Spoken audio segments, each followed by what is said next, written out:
Evelyn Harper slammed both fists against the mud and screamed into the ground so her children wouldn't hear her breaking. 3 ranches, 3 slammed doors, 7 miles on foot through storm wreckage, and 4 children waiting in a mountain cabin so broken the wind came through the walls like a punishment from God. She had 63 cents left. She had not eaten in 2 days. She had one name left on her list. Carter Whitmore, the richest man in the county, and if that gate closed in her face too, she had no idea what she was going to tell Lillian tonight. She wiped the mud off her hands, stood up straight, and kept walking. If this story moves something in you, please subscribe to our channel right now and hit that notification bell because this story is just getting started. Drop the name of your city in the comments below. I want to see exactly how far Evelyn's story travels. Stay with me all the way to the end. You will not regret it. Wyoming, 1883. Carter Whitmore was standing at his own front gate when she came up the road. He had not planned to be there. He had come out to check the storm damage on the fence line closest to the main entrance after 3 weeks of the worst weather the valley had seen in a decade, and he had stopped because something about the figure moving up the road in the early morning light caught his attention before he could decide to ignore it. She was walking like someone who had already been turned away twice that morning and was not going to let a third rejection stop her. He recognized that walk. He had walked that way himself once a long time ago. She stopped at the gate. She looked directly at him. No hesitation. No nervous glance toward the house or the barns. Just straight at him the way a person looks when they have decided they cannot afford to waste time on anything that isn't the main point. Mr. Whitmore. That's right. My name is Evelyn Harper. She stood a few feet from the gate, spine straight, chin level. I heard in town you needed someone to work on the cabin up by the ridge. I can clean it.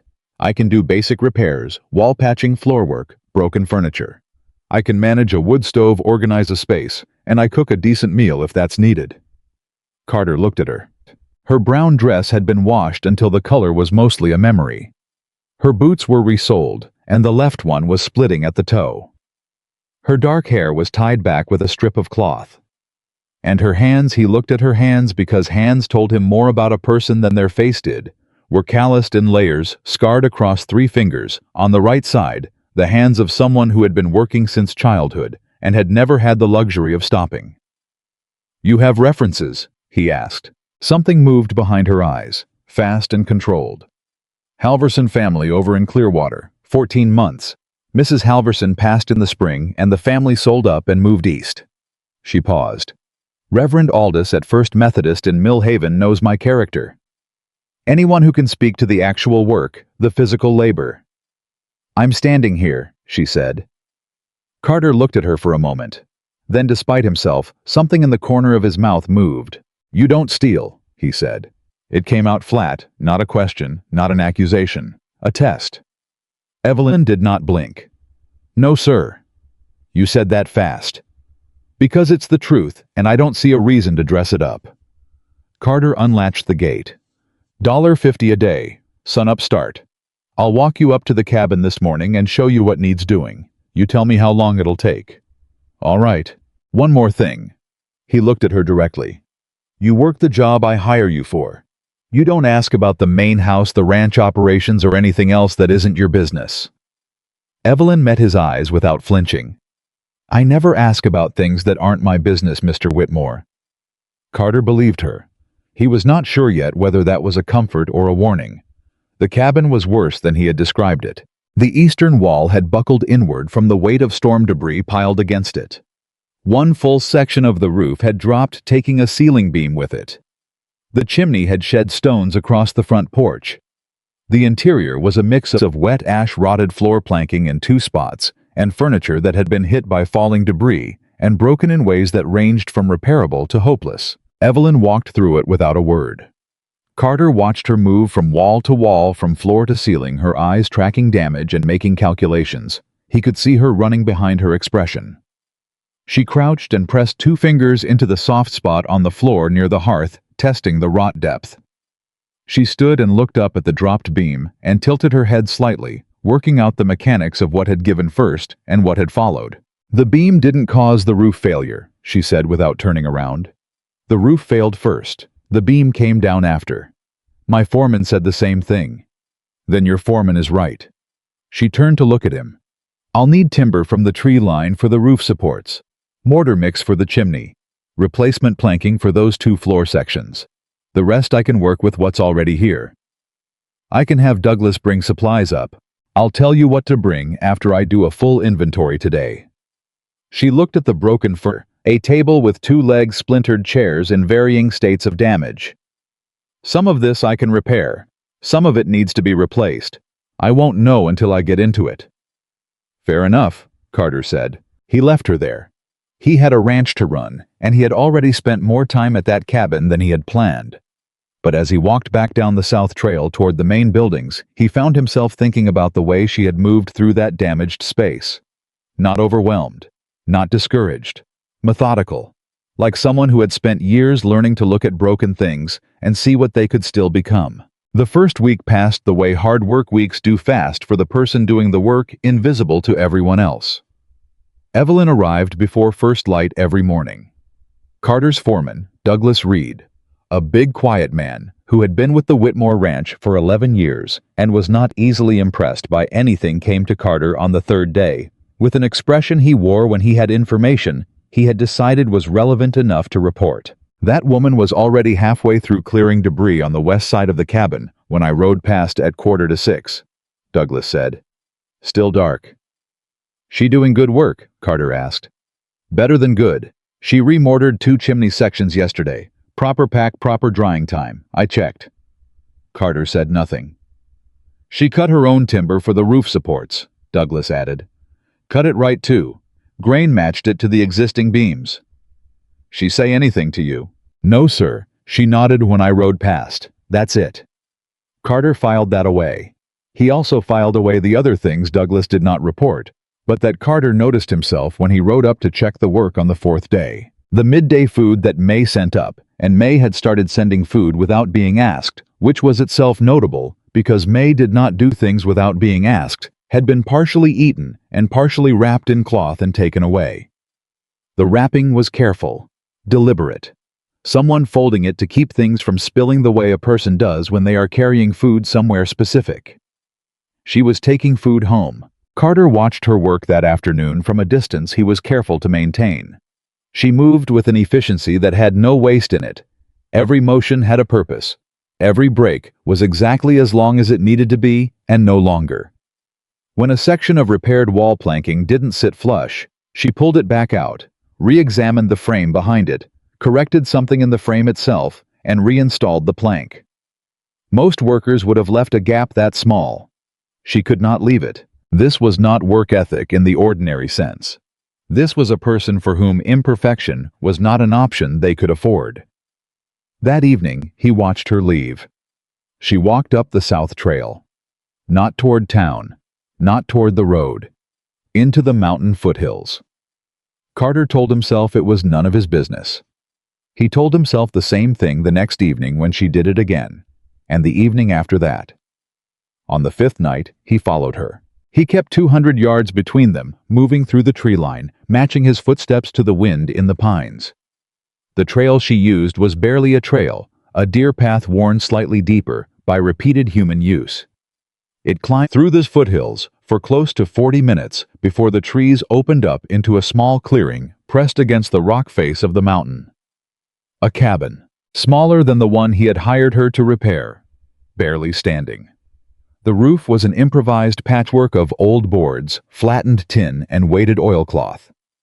2 walls had visible gaps where the chinking had failed. The single front window had no glass. A piece of burlap was tied across it with rope, the edges flapping in the mountain breeze. Thin smoke came from the chimney. Carter stood at the tree line and stared at that smoke. Careful smoke. Just enough heat. Whoever was managing that fire was managing it with precision, generating warmth without burning through more wood than absolutely necessary. Then the door flew open. She's coming. She's coming. A little girl exploded out of the cabin at a dead run.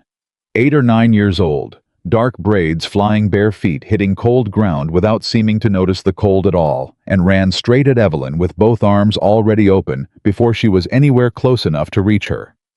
Evelyn caught her mid-run, swung her once hard and high the way you swing a child you haven't seen all day and have been thinking about every hour of that day. She held on after the swing. Lillian. Her voice was unrecognizable. Everything Carter had come to identify as Evelyn Harper, the careful control, the flat practicality, the way she kept herself at exact professional distance, was completely gone. What came out of her now was something entirely different, warm and fierce and unguarded. You kept the fire going. Yes, ma'am. Fed it 3 times like you showed me. And I kept Willie away from the window gap so the cold wouldn't get on him. Good girl. Evelyn set her down, gripped her face briefly with both hands, looked at her, then moved toward the cabin. Where's Samuel? Inside. He's being very serious today. Is he? He said someone had to be the man of the house while you were gone. Evelyn made a sound that was not quite a laugh. Lord help us.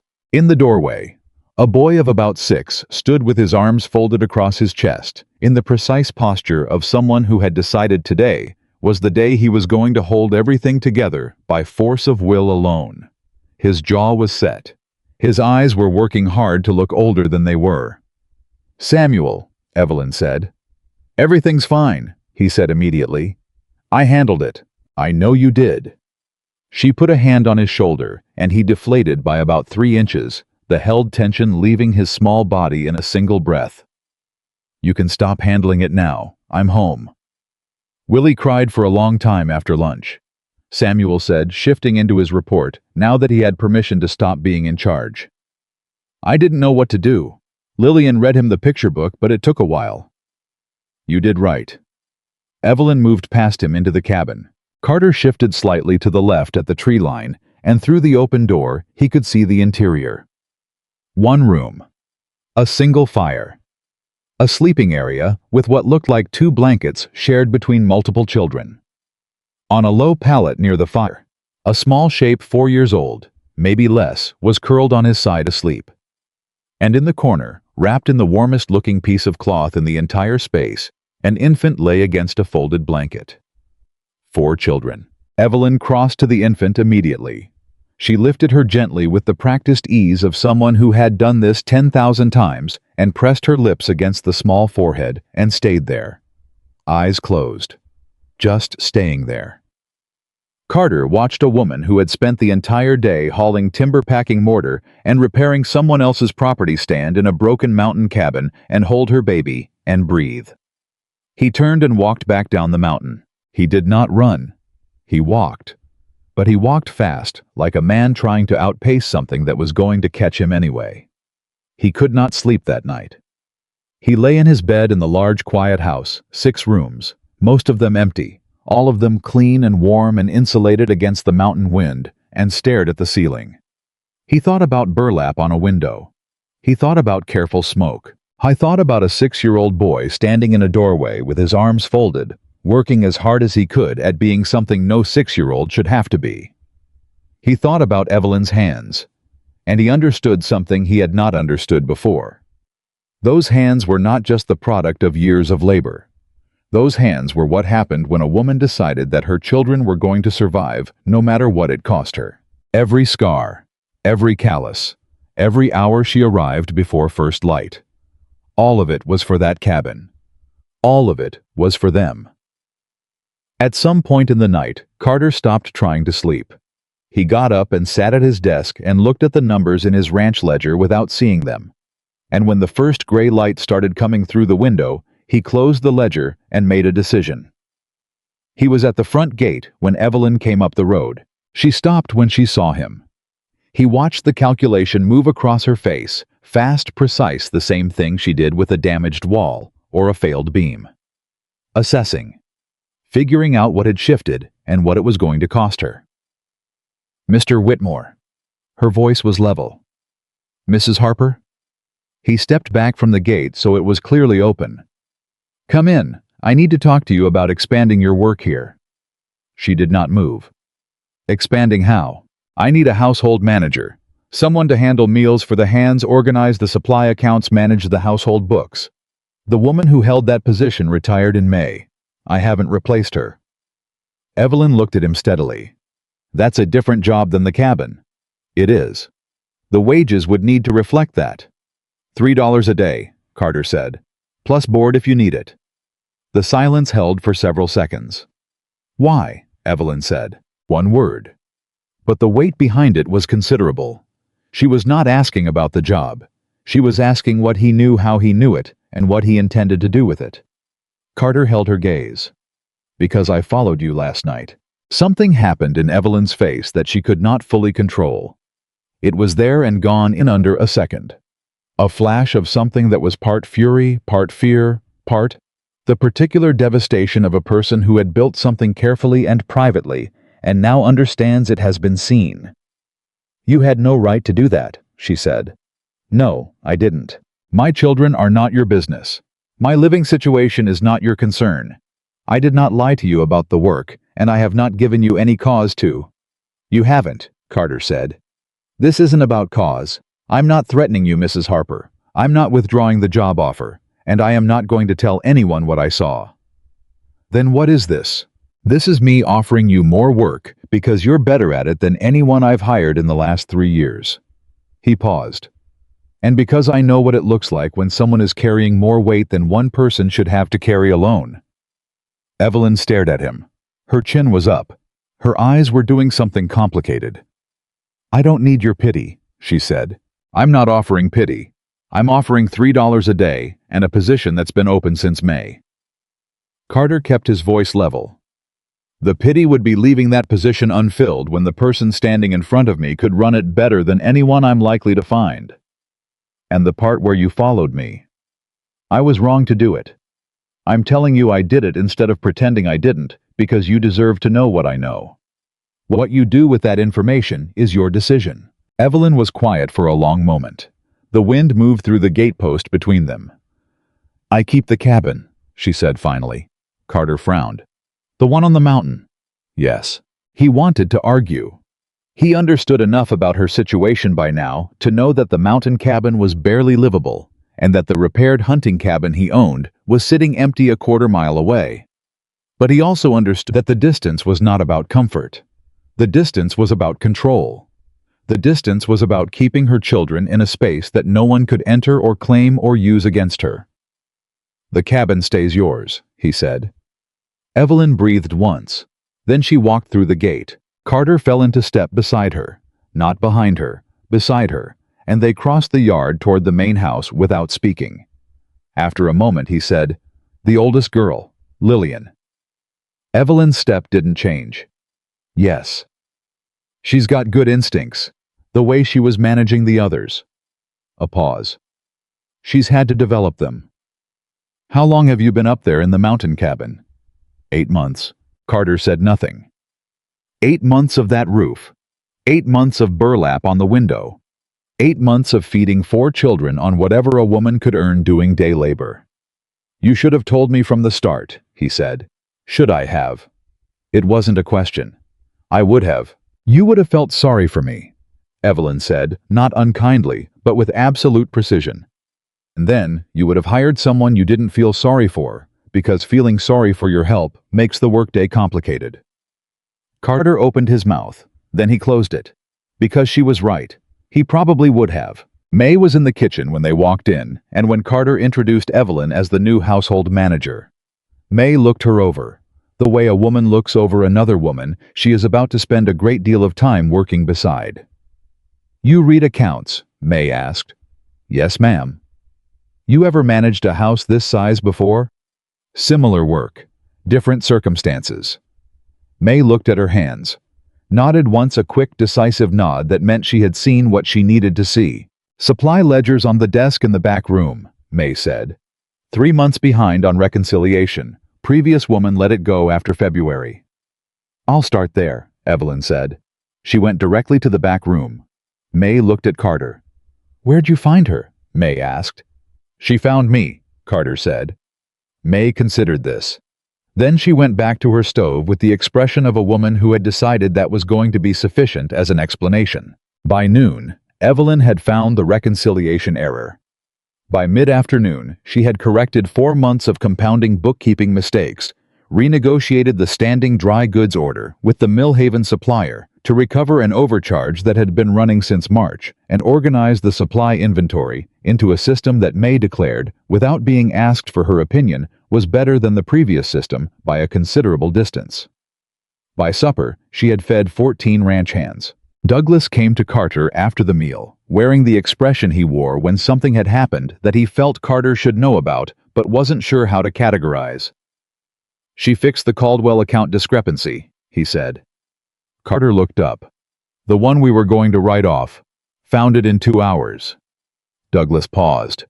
"Where'd you—" "She found me," Carter said.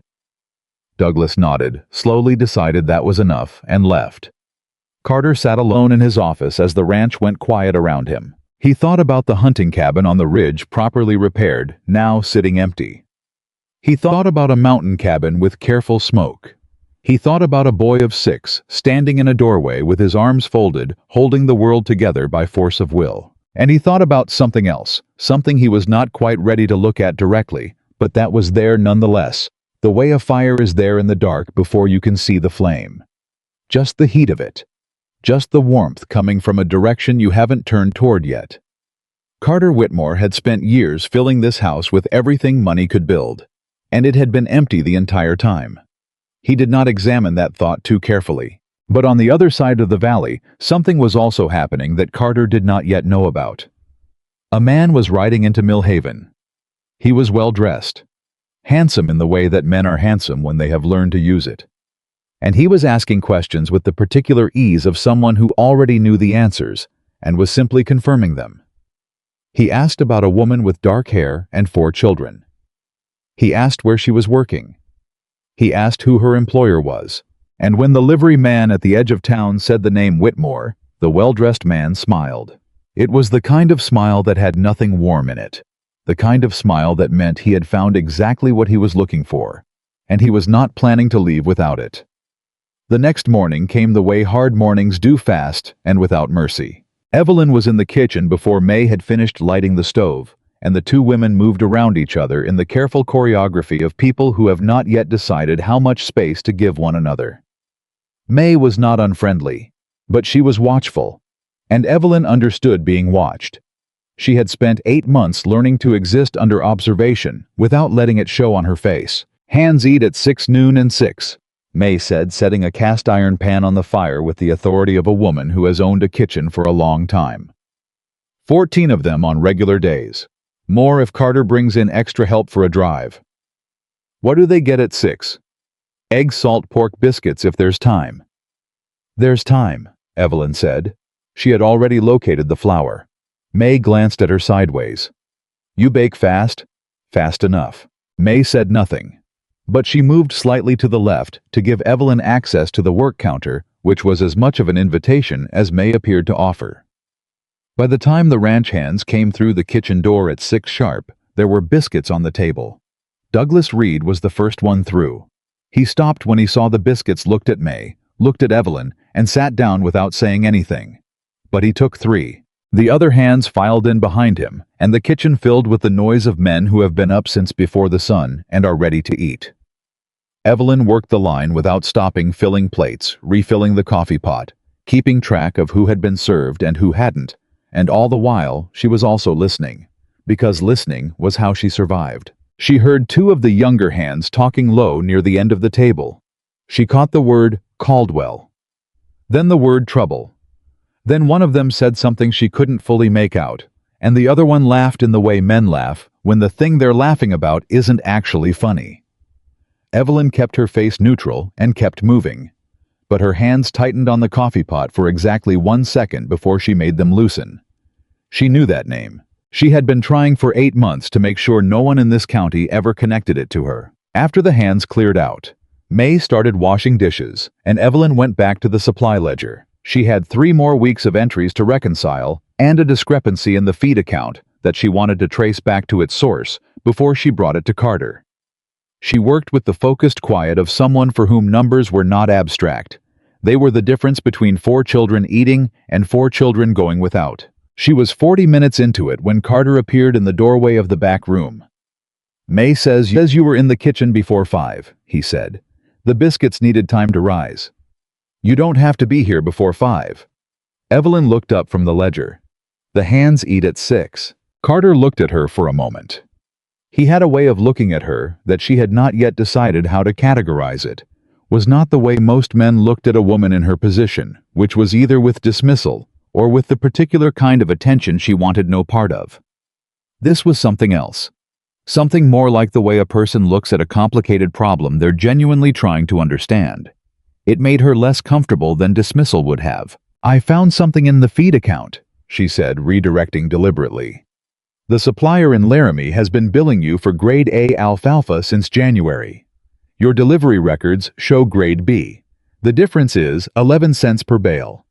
Over 6 months across the volume you're buying, that's—" "How much?" Carter asked. $64.30. The silence that followed was the kind that meant he was calculating whether that number was worth the trouble of a dispute with a Laramie supplier. "Can you document it?" he said. "I already did." She slid a piece of paper across the desk. "Delivery receipts, billing statements, current grade A pricing from 2 other suppliers for comparison. You can send that letter today." Carter picked up the paper, read it, set it down. "You did this morning," he said, "between biscuits and 6 o'clock. Numbers don't take long when they're telling a clear story." He looked at her with that same unreadable expression. "What are you doing in a mountain cabin, Mrs. Harper?" It came out quiet. Not cruel, not prying, just honest. The question of someone who was genuinely trying to understand the shape of something that did not yet make sense to him. Evelyn kept her face still. "I'm doing what needs doing."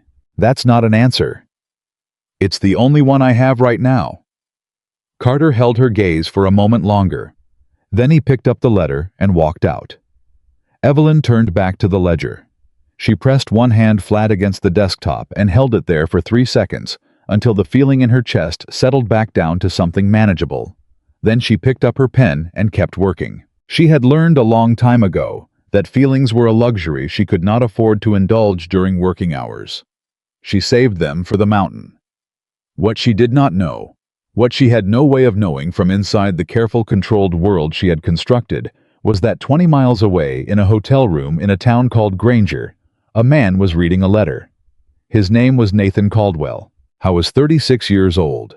He had the kind of face that made strangers trust him at first meeting, and the kind of character that made people regret it later. He dressed well. He spoke well. He had spent most of his adult life understanding that presentation was the most powerful tool available to a man of his particular ambitions, and he had refined its use to an art. The letter in his hand was from a man he paid to ask questions in places Nathan himself could not afford to be seen asking them. The letter said, "She's working for Carter Whitmore. Whitmore Ranch, Fremont County. Been there 3 weeks at least. No one in town knows about the children yet." Nathan read the letter twice. Then he folded it carefully and set it on the table beside his coffee cup and looked out the window at the street below for a long time. He was not angry. That was the thing about Nathan Caldwell that people always misread. He was almost never angry. Anger was inefficient. Anger made men do things that could be used against them later. What Nathan felt instead when he looked at that letter was something colder and more patient. He felt the satisfaction of a man who has been searching for something and has finally located it. He was not in a hurry. He had learned a long time ago that moving too fast was how you lost the advantage. He would let Evelyn get comfortable first. Let her believe she had built something real. And then he would come. Back at Whitmore Ranch, the days were doing something unexpected. They were settling. Not the way things settle when nothing is happening. The way things settle when the right pieces start finding their places. The kitchen stopped being May's territory with an intruder in it, and became gradually, and without either woman formally acknowledging the transition, a shared space. May made the coffee the way she had always made it. Evelyn made the biscuits. Neither of them suggested the other change anything. The accounts came into order. The supply discrepancies were resolved one by one. Carter received a letter back from the Laramie supplier within the week that included a corrected invoice and an apology that read like something written by a man who had hoped the error would never be noticed. Douglas started giving Evelyn the daily supply tallies directly, instead of routing them through Carter, which was how Douglas indicated that someone had earned a working level of trust, not through announcement, but through adjusted behavior. And the children came down the mountain. It started with Lillian. On the third Saturday, Evelyn arrived at the ranch with the oldest girl beside her. She offered no explanation. She simply said, "She'll stay out of the way," and went to the kitchen. Lillian stood in the yard for approximately 4 minutes, which was as long as it took her to identify the horses in the near pasture, and then she was at the fence with both arms hooked over the top rail, staring at a gray mare with an intensity that suggested she had forgotten everything else in the world existed. Douglas found her there an hour later when he came to check the fence line. He stood beside her for a moment, following her gaze to the mare. "That's Clover," he said. "She's particular about who handles her." "She's beautiful," Lillian said without looking away. "She knows it too," Douglas said. "That's the problem." Lillian looked up at him then. She had Evelyn's directness, that same quality of looking at a person, like she had already decided she wasn't going to be intimidated by them. "Can I give her something?" Lillian asked. Douglas considered this with the seriousness it deserved. "Apple from the barrel in the barn. Hold your hand flat." Lillian was already moving toward the barn. Douglas watched her go with an expression that Carter, watching from the porch, recognized as the same expression Douglas had used when he first assessed Evelyn's work on the chimney. Impressed. Reluctantly. The week after that, Samuel came down too. The 6-year-old who had spent months being the man of the mountain cabin arrived at Whitmore Ranch and immediately found things that needed to be fixed. A gate hinge that was loose. A water trough with a crack along one side that was losing an inch of water a day. A section of fence near the north pasture that was listing to the right at an angle that bothered him. He reported these findings to Carter with the seriousness of a man filing a formal complaint. Carter listened to all of it without smiling. "You think you could fix the trough?" Carter asked. Samuel considered this. "I'd need caulking compound and something to hold the crack open while it sets." Carter looked at him for a moment. "Come on," he said. They spent an hour on the trough together.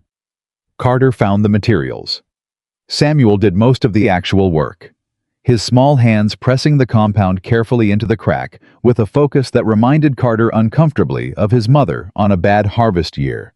That particular combination of absolute concentration and the refusal to acknowledge that anything was difficult. When they finished, Samuel pressed both palms against the repaired section and pushed, testing the hold. "It'll need to dry overnight before you fill it," Samuel said. "I know," Carter said. Samuel looked at him sideways. "You already knew how to fix it." "I did." "Then why did you let me do it?" Carter looked at the trough. "Because you found it. Seemed right that you should be the one to fix it." Samuel thought about this for a moment. Then he nodded with the air of a man who has received information he is going to file away and use later.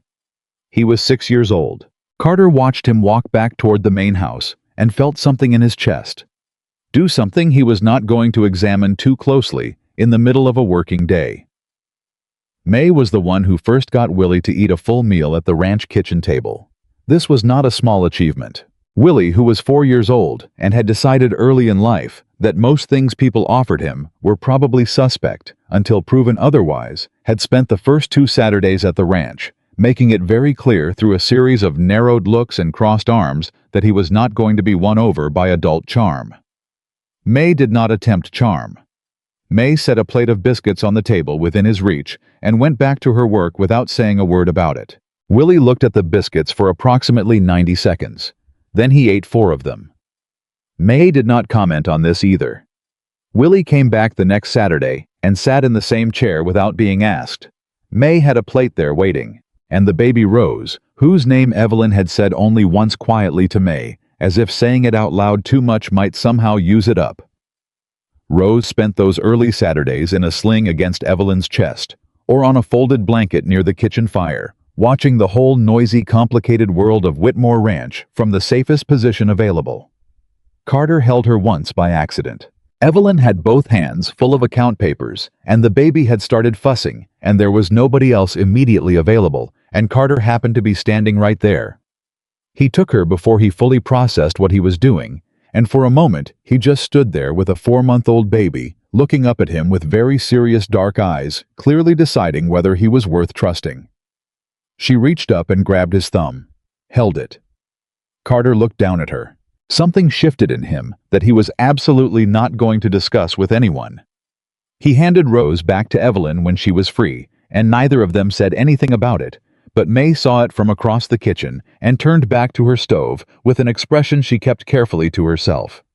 But it was Lillian who eventually broke Evelyn open, not intentionally. Lillian was 8 years old, and she did not yet have the vocabulary for what she was doing.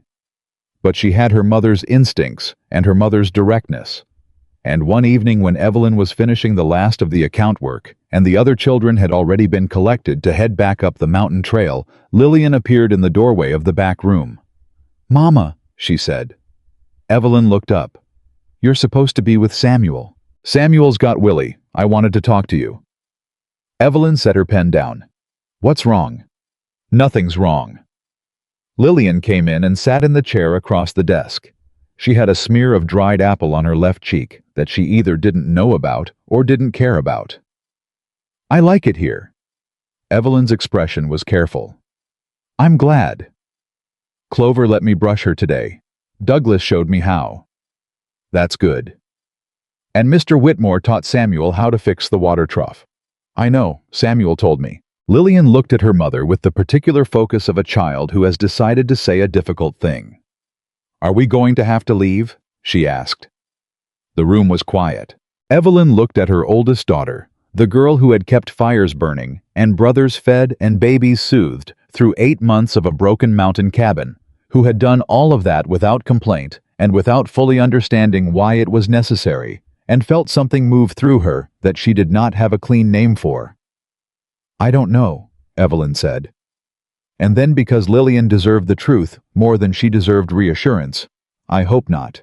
Lillian nodded slowly, in the way she nodded when she was accepting information that wasn't what she wanted, but was better than nothing. Then she said, "Mr. Whitmore watches you." Evelyn went very still. "What do you mean?" "Not in a bad way," Lillian said carefully. "He watches you the way Samuel watches the horses, like he's trying to figure out what they need without scaring them off." Evelyn said nothing. "I just thought you should know," Lillian said in the tone of someone who has delivered a full report and considers her job complete. She stood up and smoothed her dress with both hands. "Samuel's going to let Willie fall asleep if we don't get moving." She walked out. Evelyn sat at the desk for a long moment after she left. She picked up her pen, put it down. The next day, Carter found her at the supply ledger before he'd had his first cup of coffee, same as always. But something had changed in the quality of the silence between them. He could not have said exactly what. Just that where the silence had been careful before two people maintaining professional distance with practiced precision, it was now something else. Something that had less distance in it. "There's a discrepancy in the November grain order," Evelyn said without looking up. "How much? $12. The supplier rounded up on 3 line items. Small enough that it looks like arithmetic, big enough to add up." "Write the letter. I'll sign it." "Already drafted." Carter poured his coffee and stood in the kitchen doorway and looked at her working and thought about what Douglas had said to him the previous evening. Douglas had come to him after supper quiet, the way Douglas came when he had something to say that he wasn't sure how to frame, and he had stood in the office doorway and said, "The Caldwell name came up in town today." Carter had looked up. "What about it?" "Man at the livery was talking. Said someone came through Millhaven last week asking about a woman with dark hair and 4 children. Said the man who was asking used the name Caldwell when he paid for his horse's board." Carter had put down the paper he was holding.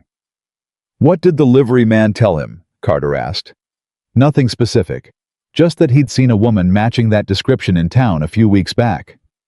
Douglas paused. "I thought you should know." Carter had nodded.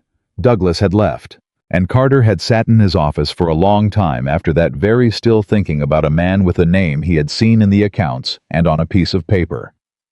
Evelyn had never explained asking questions in a town 20 miles from his ranch. Now, looking at Evelyn across the kitchen, he made a decision. "Evelyn," he said. She looked up. He almost never used her first name. Who is Nathan Caldwell? Every muscle in her body went rigid. It lasted only a second. Then she was controlled again, that remarkable, infuriating control, but Carter had seen it. He had been watching closely enough to see it. "Where did you hear that name?" she said. "Someone came through Millhaven last week asking questions." Carter kept his voice level. "He used that name. He was asking about a woman with dark hair and 4 children." The color did not leave Evelyn's face. She did not cry. She did not shake. What she did was carefully put her pen down and carefully close the ledger and carefully fold her hands on top of it and look at him. "He found us," she said. "Who is he?" The silence stretched. "He's the children's father," she said. "My former husband." Carter waited. "We left 18 months ago," Evelyn said. "We left because—" She stopped, started again. "We left because I realized my children were learning things about love and family that I could not allow them to keep learning." She looked at her hands on the ledger. "Nathan is not a violent man. I want to be clear about that. He does not hit. He does not rage. What he does is—" She stopped again, like she was choosing words with care. "He removes things. Quietly. Systematically. He removed my confidence, my sense of my own judgment, my belief that I was capable of anything without his approval. By the time I understood what had happened, I had 4 children and no money and no references that he hadn't influenced and nowhere to go." She looked up. "So I left in the night.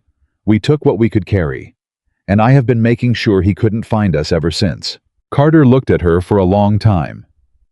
"How did he find you?" he asked. "I don't know, but he did." Her jaw tightened. "He always does. I've moved twice before. He finds us. He comes. He doesn't yell. He just—" She pressed her lips together. "He talks. And he's very good at talking. He makes people believe he's the reasonable one. He makes me sound unstable. He makes the children sound like they're confused. And then he asks for his family back, and everyone around him thinks that's a perfectly reasonable request from a devoted husband." "Is he going to come here?" "Yes," Evelyn said. "He'll wait until he thinks the moment is right. He does everything with timing.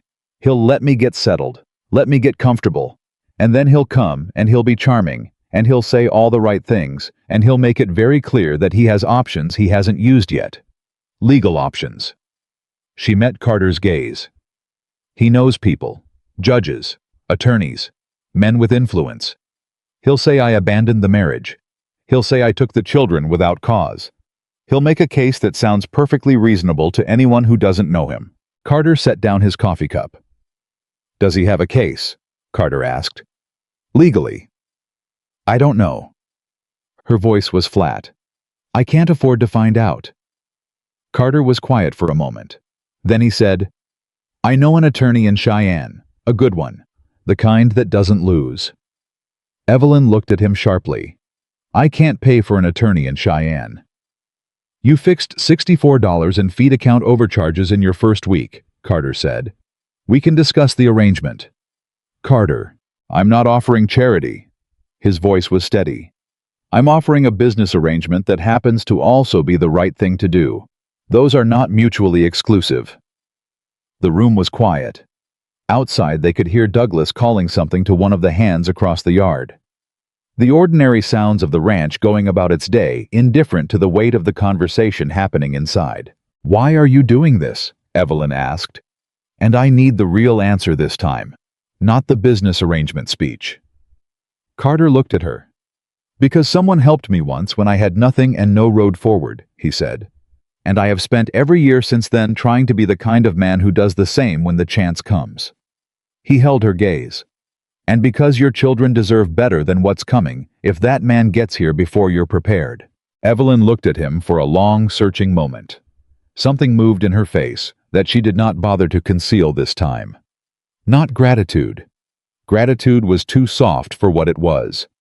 It was the expression of a woman who has been carrying something alone for so long that she has forgotten what it feels like to have someone stand on the same side of it. "All right," she said quietly. Carter nodded. "I'll write to Cheyenne today." He turned to leave. "Carter, He stopped. "Thank you," she said. He did not turn around. "Don't thank me yet.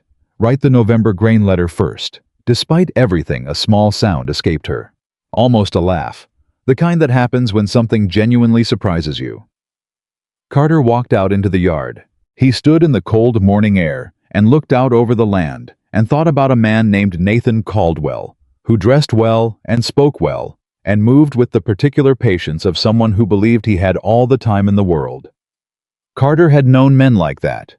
He had done business with men like that.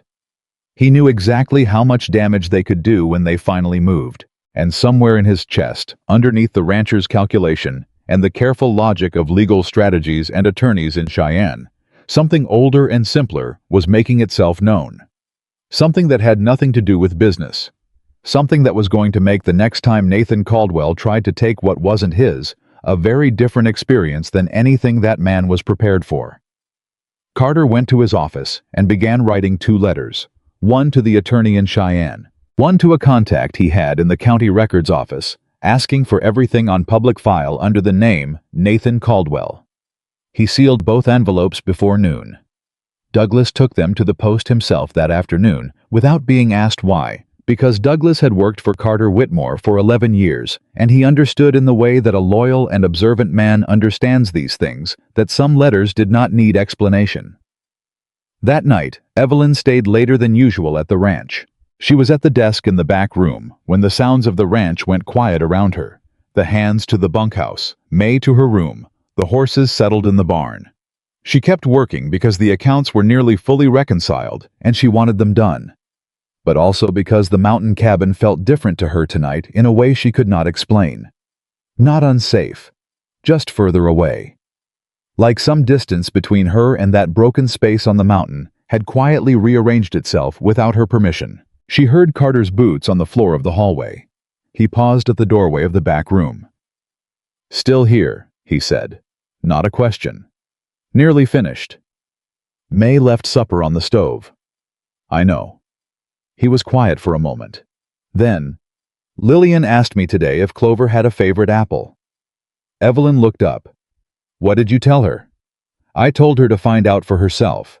He paused. "She spent 40 minutes conducting what I can only describe as a systematic trial." "What were the results?" "Clover prefers the small yellow ones from the East Orchard." A beat. Lillian documented her findings. She made Douglas write it down. Evelyn looked at him. She thought about her daughter, 8 years old, bare feet on cold ground, running with her arms already open, and felt something in her chest expand in a way that was almost painful. "She's going to be something," Evelyn said quietly, more to herself than to him. "She already is," Carter said. The words sat between them in the lamplight of the quiet room. Evelyn looked back at her ledger. She picked up her pen. "Go eat your supper," she said. "I'll be done in an hour." Carter stood in the doorway a moment longer. Then he went. Evelyn set her pen down after he was gone and pressed both hands flat on the desk and breathed. She had spent 18 months building walls. Practical walls. Necessary walls. The kind of walls that kept 4 children alive in a broken mountain cabin through a Wyoming winter. She was not prepared for what it felt like when someone walked up to those walls and instead of pushing at them, simply stood on the outside and said, "I see you in there. Take your time. I'm not going anywhere." She was not prepared for that at all. She picked up her pen. She finished the accounts, and on the other side of the valley, in a hotel room in Granger, Nathan Caldwell folded a second letter. This one was from a judge he knew in Laramie. This one contained information about the legal procedures for a husband to claim custody of children removed from a marriage without consent. Nathan set the letter beside the first one. He poured himself a glass of whiskey. He looked out the window at the dark, and he smiled. The letter from Cheyenne arrived on a Tuesday. Evelyn was in the middle of the morning accounts when Carter came into the back room and set the envelope on the desk in front of her without a word. She looked at the return address, looked at Carter. Then she picked it up and opened it with the careful movements of someone who has trained herself not to show what she is feeling until she understands what she is feeling. She read it twice. He says the case is defensible, she said. That's what he said to me too, Carter said. He also said, defensible is different from easy. How different? Carter pulled the chair from against the wall and sat down across from her, not behind the desk, across from it. The way a person sits when they intend to have a real conversation rather than deliver information. He says Nathan's strongest argument is abandonment of the marital home.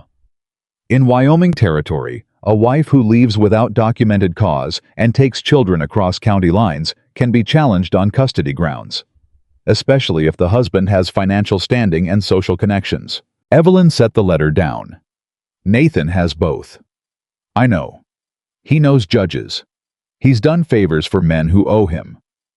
She looked at the wall above Carter's shoulder, not seeing it. He spent 10 years building exactly the kind of reputation that makes people believe him over me. The attorney says the counter-argument is pattern of behavior, Carter said.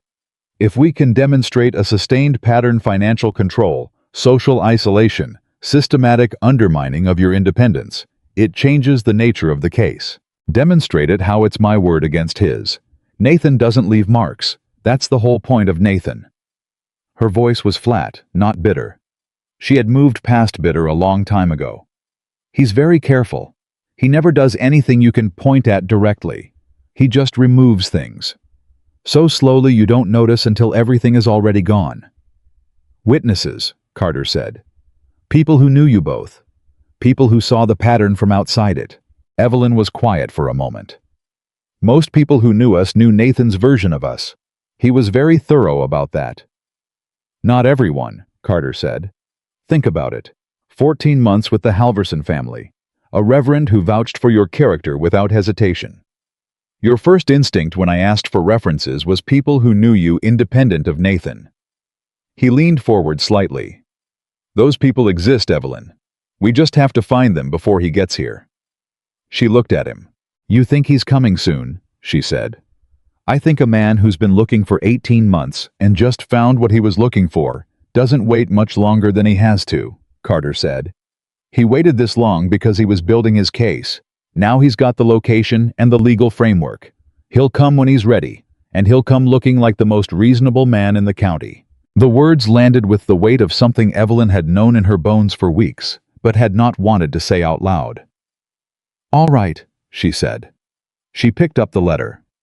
Tell the attorney to start building the record.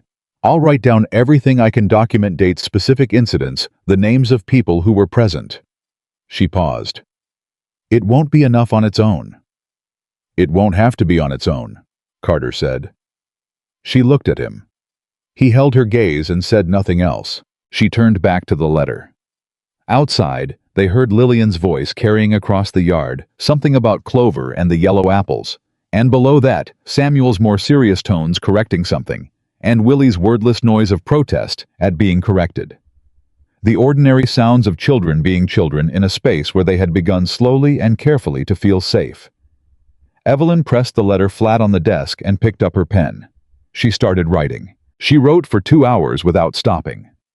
What came out of her pen onto those pages was not a legal document. It was not organized by date or formatted for an attorney's review. It was something rawer than that, the accumulated record of a decade of small erosions, written in the voice of a woman who had finally stopped asking herself whether she was remembering it right. She remembered it right. She had always remembered it right. She had just spent 10 years being told she didn't. When she finished, she set the pen down and looked at what she had written and felt something that surprised her. Not relief, not grief. Something more like recognition. The particular feeling of seeing your own life clearly for the first time in a very long time. She organized the pages, folded them, sealed them in an envelope addressed to Cheyenne. Then she went back to the accounts and finished the morning's work. May watched her from across the kitchen at noon and said nothing. But she put an extra biscuit on Evelyn's plate without commenting on it, and Evelyn ate it without commenting on it, and that was enough. 3 days later, Nathan Caldwell rode into Millhaven. He did not go to the ranch directly. That was not how Nathan operated. He took a room at the hotel. He ate dinner at the best table in the dining room. He introduced himself to the man at the general store, the postmaster, the doctor who had his office above the pharmacy. He was charming. He was well-dressed. He expressed with great warmth and appropriate gravity that he was looking for his wife and children, from whom he had been separated by a series of difficult misunderstandings. He hoped to resolve the situation quietly and without trouble, because that was the kind of man he was. By the end of the first day, half of Millhaven knew his name. By the end of the second day, several of them felt genuinely sorry for him. The liveryman who had already spoken to Nathan's contact confirmed the Whitmore Ranch location. The hotel owner mentioned that Carter Whitmore was a well-regarded man in the county's solid reputation fair employer. Nathan listened to all of it with the expression of a man who is grateful for every piece of information and harbors no ill will toward anyone. He sent a note to the ranch on the morning of the third day. It arrived while Evelyn was in the kitchen. May brought it to her with the careful expression of a woman who does not know what is in an envelope, but has decided it is probably not good news. Evelyn read the note once. 4 words and a signature. I am in town. N.C. She stood very still for exactly 5 seconds. Then she folded the note and put it in her apron pocket and went back to the biscuit dough she had been working. May watched her. You need Carter, May said. Not a question. I know where to find him, Evelyn said. She finished the biscuits first. She shaped them and set them to rise and washed her hands and dried them, and then walked out to the yard where Carter was talking to Douglas near the barn. She waited until Douglas had finished his report and walked away before she stepped forward. She handed Carter the note without a word. He read it, his jaw set. Not dramatically a small controlled tightening that she recognized by now as what happened when Carter Whitmore was angry and had decided to be precise about it instead of loud. How long ago did this arrive? He asked. 20 minutes. Douglas. Carter raised his voice without turning around. Douglas appeared from inside the barn, the way he always appeared when called immediately, without visible hurry, which was somehow more impressive than running. Sir, ride to Millhaven. Find out which hotel, which room, and who he's spoken to since he arrived. Douglas did not ask questions. He nodded once and went to saddle his horse. Carter looked at Evelyn. Are you all right? I've been waiting for this for 18 months, she said. I'm not all right, but I'm ready. He hasn't come to the ranch yet. He will. Let him come, Carter said. His voice was very quiet. You let me know the moment he does, day or night. She looked at him. Carter, I don't want... I know what you don't want, he said. You don't want anyone fighting your battles. You don't want to owe anyone anything you can't repay. You don't want to need help, because needing help has cost you before. He held her gaze. This is not about any of that. This is about 4 children who have built something here, and a man who is going to walk in and try to dismantle it, and me not being willing to stand by while that happens. Evelyn's chin came up. He hasn't done anything yet. Legally. Legally, we're prepared, Carter said. The attorney is on notice. The documentation is in Cheyenne. We're ready. He paused. But Nathan Caldwell didn't come all this way to file legal papers and leave. He came to see if he could take you apart the same way he did before. And I need you to know that he cannot. Because I'm standing here. The words were simple.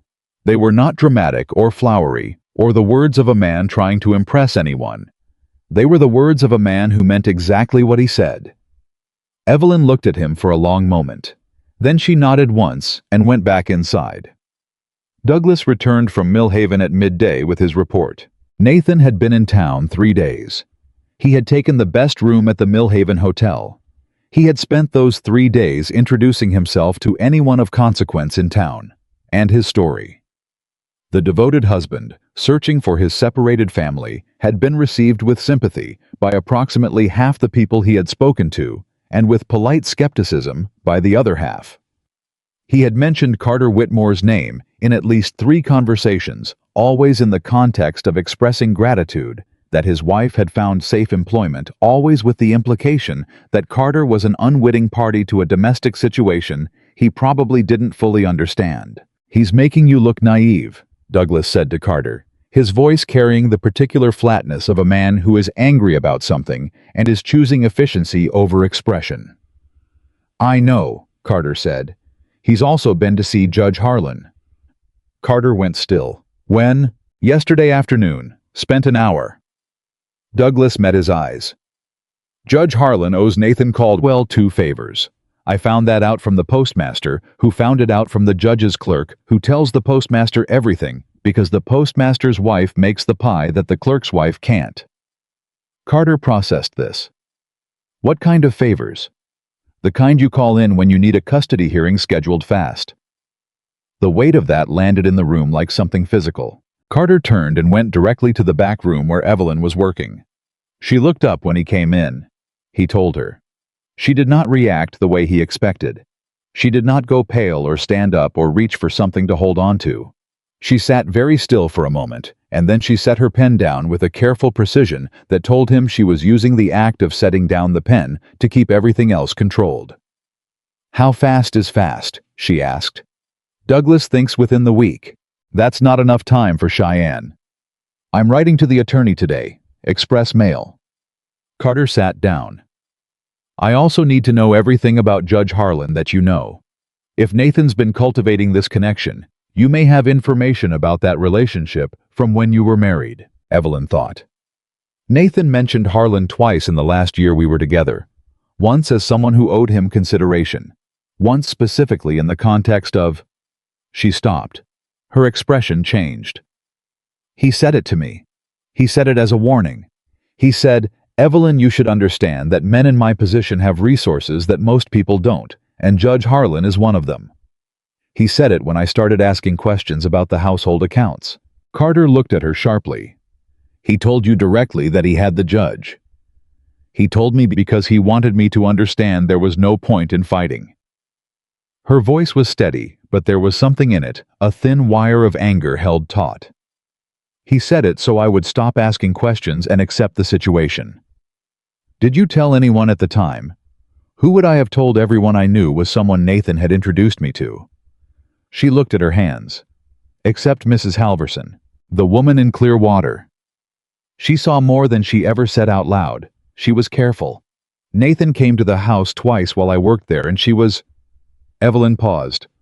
She was very polite to him, but afterward she always found a reason to check on me, to ask how I was sleeping, whether I was eating enough. She looked up. The family sold up and moved to Ohio after she passed. The son is named George Halverson. I can get a letter to Ohio in 10 days, Carter said. The hearing could be in 6. Then I write today, and I also talk to Reverend Aldous myself. Carter stood. Nathan's been building his case for 18 months. We've had 3 weeks. That's not nothing, Evelyn. That's not nothing at all. She looked at him. He's going to come here, she said. Before the hearing.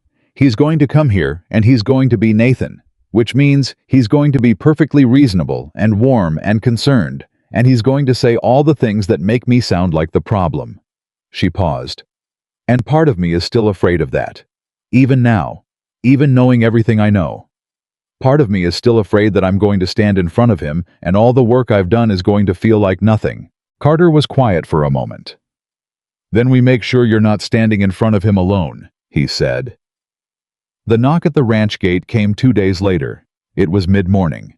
Carter was in his office. Evelyn was in the kitchen with May and the 2 youngest children, Willie and Rose, because it was Saturday, and Samuel and Lillian had come down from the mountain the way they always did now, as naturally as if the ranch had always been part of their week. One of the younger hands came to the office door. Man at the gate, sir. Says his name is Nathan Caldwell. Says he's come to speak to his wife. Carter set down his pen. Tell him I'll be right out, he said. He walked to the kitchen first. Evelyn was standing at the counter, and she had already gone still in the particular way she went still when she was preparing for something difficult. She had heard. The ranch was not a large enough space that voices at the gate didn't carry. Carter, you stay here, he said quietly. With the children. Let me talk to him first. You don't have to. I know I don't have to. He looked at her directly. But I'm going to. He walked out to the gate. Nathan Caldwell was exactly what Carter had expected. He was a few years younger than Carter, well-dressed in the understated way of a man who knows that ostentatious wealth creates resentment and has calibrated accordingly. He had a good face, open warm, the kind of face that made you want to extend benefit of the doubt. He was holding his hat in his hands in a posture of respectful approach. "Mr. Whitmore," Nathan said, extending his hand. "I'm grateful for the chance to speak with you. I want you to know that I have nothing but appreciation for the employment you've given my wife. She's a remarkable woman, and I'm sure she's been an asset to your operation." Carter looked at the hand, shook it. "Mr. Caldwell," he said, "I imagine she's told you something about our situation." Nathan's voice was warm with regret. "I want to be honest with you. I'm sure it hasn't been flattering to me. Evelyn has had a very difficult time, and I take responsibility for the fact that things between us deteriorated to the point where she felt she had to leave." He shook his head. "That's a failure on my part. I understand that. But I love my children, and I love my wife, and I've spent 18 months trying to find them so that I can make things right." Carter looked at him. "What does making things right look like?" Carter asked. "Taking them home," Nathan said simply. "Back to a proper house. Back to a situation where the children have stability, and Evelyn has the support she deserves." He paused with the timing of a man who has rehearsed this. "I'm not here to cause trouble, Mr. Whitmore. I'm not here to make accusations or create difficulties for you. I just want my family." "Your family," Carter said. "Yes. Mrs. Harper made a decision 18 months ago about what was best for herself and her children," Carter said. "That decision stands." Something moved through Nathan's expression, quickly, briefly, and then it was gone, and the warmth was back. "With respect, Mr. Whitmore, that's not entirely your determination to make." His voice stayed gentle. "The children are mine. The marriage is legal and binding. And I know what you have," Carter said. "You have Judge Harlan. You have a hearing scheduled. You have 18 months of preparation, and a story that sounds very good from the outside." He held Nathan's gaze. "And I have an attorney in Cheyenne who has been working for the past 2 weeks. I have documentation going back a decade, and I have something you don't have." Nathan's eyes narrowed slightly. Just slightly. "And what is that?"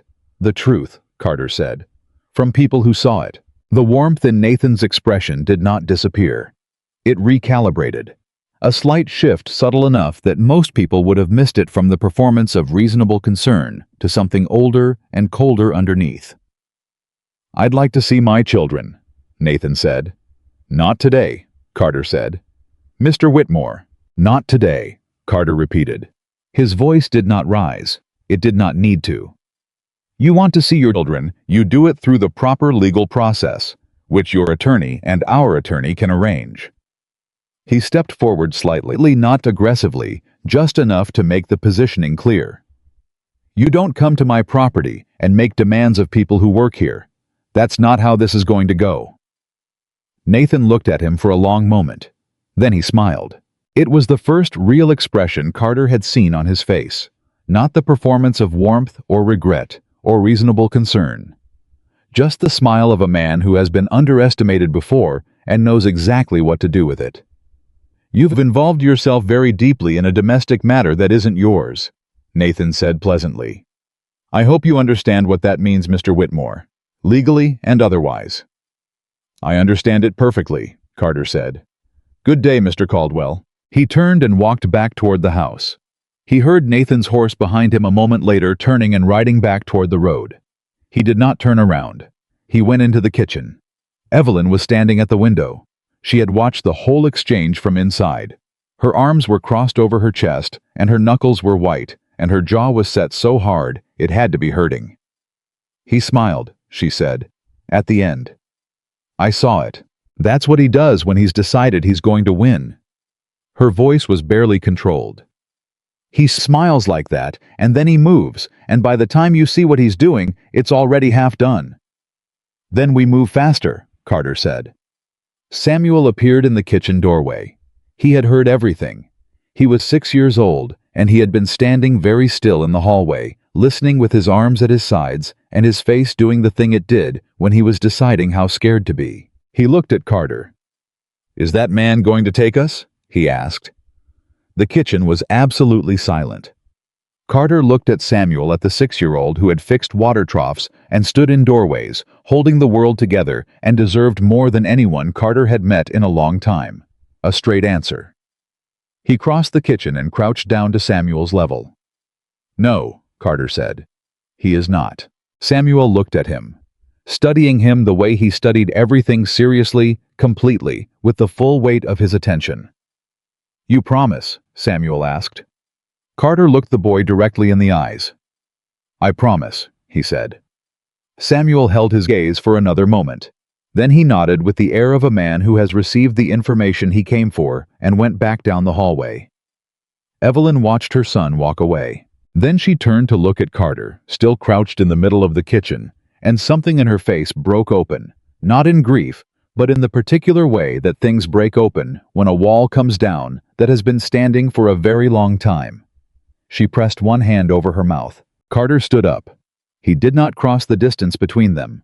He understood by now that Evelyn needed space when things broke through, that she needed to be the one to decide how much she showed, and to whom, and when. "The hearing," she said when she had herself again. "When 4 days," Carter said. "The attorney is arriving from Cheyenne tomorrow." She lowered her hand, straightened. "I need to be prepared." "We'll start tonight," Carter said. "You, me, and the attorney when he arrives." She nodded. May, who had been standing at the stove pretending to stir something that did not need stirring, set down her spoon and turned around. "Then everyone eats first," May said with the authority of a woman who has decided that the immediate problem is within her jurisdiction. "Sit down, all of you." Evelyn looked at May. Something almost like a smile crossed her face. She sat down. And for the next hour, in a warm kitchen in a Wyoming ranch house with 4 children eating maize biscuits, and the sound of horses in the yard, and the ordinary noise of a working day, continuing around them, they were just people sharing a meal. Just a family, chosen, unconventional, unfinished, and entirely real, sitting at a table together before the storm. None of them said that out loud. None of them needed to. That night, after the children were back on the mountain with Douglas riding escort for the first time without anyone asking him to, and after May had gone to her room, and after the ranch had gone quiet around them, Carter sat at his desk and read the attorney's preliminary filing for the 3rd time. It was good. It was not good enough. He set it down and picked up his pen and wrote 3 more letters to the county clerk in the district where Nathan and Evelyn had been married, to a former business associate in Laramie, who moved in the same circles Nathan did, and to George Halverson in Ohio, explaining the urgency with a frankness that he hoped would land the way it needed to land with a man who had never met him. He sealed all 3. He set them in order of priority on the corner of his desk. Then he sat back and looked at the ceiling and thought about a man with a cold smile and a judge in his pocket, and 18 months of patience and the absolute certainty that he was going to win. And then Carter thought about a 6-year-old boy who had asked him a question and received a promise. He leaned forward. He picked up his pen again. He began to write. The attorney's name was Edmund Hale. He arrived from Cheyenne on the afternoon stage the day before the hearing, and he was not what Evelyn expected. She had built a picture in her mind of someone older, grayer, the kind of man whose authority came from the accumulated weight of decades in a courtroom. What stepped off the stage was a man of about 40, with sharp eyes behind wire-rimmed spectacles, and the kind of focused quiet that made you feel when he looked at you that he was simultaneously listening to everything you said and already 3 steps ahead of it. He shook Carter's hand. Then he turned to Evelyn. "Mrs. Harper," he said, "I've read everything you sent. I have questions. Some of them are going to be uncomfortable." "Ask them," Evelyn said. He did. They sat at Carter's dining table for 4 hours that evening. Hale, Carter, and Evelyn with the documentation spread between them, and Hale moving through it with the systematic precision of a man who understood that the difference between winning and losing was usually found in the details everyone else had decided were too small to matter. He asked about Nathan's relationship with Judge Harlan in specific terms. He asked about the household accounts Nathan had controlled and what Evelyn had been allowed access to. He asked about the 2 previous times she had tried to leave and what had happened. He asked about witnesses, not just people who liked Evelyn, but people who had seen something specific on a specific occasion that contradicted Nathan's version of events. Evelyn answered everything. Some of it she had never said out loud before.